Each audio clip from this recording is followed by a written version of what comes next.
The paint, it's a friction fit. So, oops, sorry.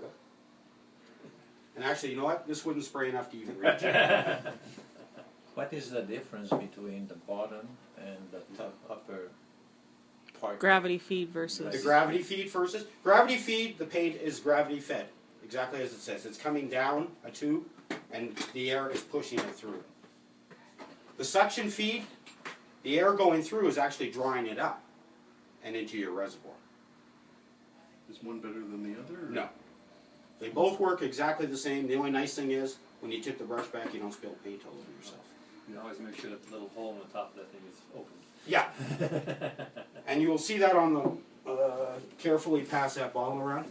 On the top there is a little vent hole, because the bottle needs to draw some air in as it's sucking the paint out. So yes, good point. You have to keep that clear. What pressure do you recommend using? Myself, because I use acrylics, which are a little bit thicker, I go between 30 to 40 depending on humidity.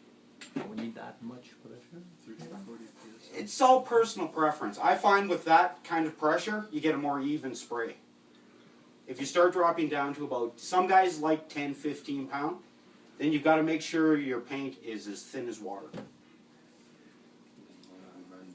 Yeah, and then you take a chance with more runs. You always have to thin the paint? I do.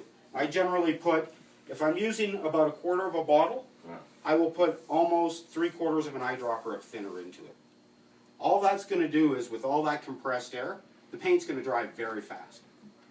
So it just prevents the paint from drying before it hits the actual object you're painting, which can happen. And I use enamels a lot, so 20 to 30 is good for that. Enamel you would have to thin even more, yeah. So you said that for what you use with acrylics, you use 3 drops, 2 to 3 drops? About 3/4 of an eyedropper. 3/4. Yeah. For a half a bottle? For about half a bottle, quarter to half a bottle. What you want to do is get it to about the consistency of 2% milk.